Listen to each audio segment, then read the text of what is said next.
Rich Thomas here. Here we have a long-term test bike for this season.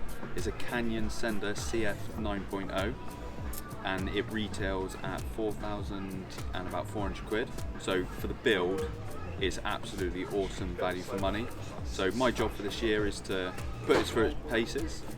Literally jumped straight into the deep end, got it out of the box on Thursday, came here to the first National Downhill Series race, and literally out of the box we chopped the handlebars down a little bit just to suit what I've rode in the past, set the suspension up, and it is good to go. We built the bike up, went onto the Fox website and put my weight in. It's a touchy subject at the moment, but we put my weight in, set the air pressure to Fox recommend. They have a big spreadsheet on there, so you can just find out what, it's super easy, it takes 5 minutes, you find out what air pressure you need for the fork and shock, and then what clicks to put on the rebound and compression. So we've just literally followed information that's out there for anybody, and it's out of the box. I went up the hill Saturday morning and it's perfect. I've not changed anything since. Ride's amazing, really well balanced.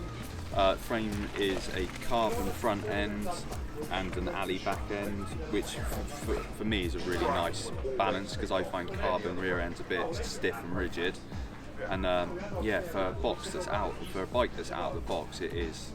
I don't think I've ever seen anything better, really.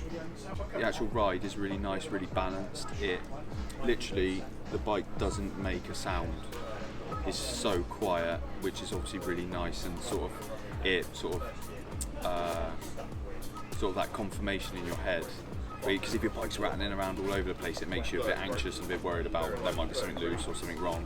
But it's absolutely silent, which is really nice for a rider, especially when you're racing, which is a great plus. I don't know how they do it, really. It's awesome. Coming pretty much to one of the gnarliest racetracks in the UK, other than Fort William and Glencoe. This is like up there in the top handful of gnarly racetracks, and I've not ridden down it for a while, and I've set it up, taken it straight at the top and just got on with it, and it's been a really good ride. I think a bike like this, yes, you know, almost $4.5 grand is still, in my eyes, expensive for a bicycle.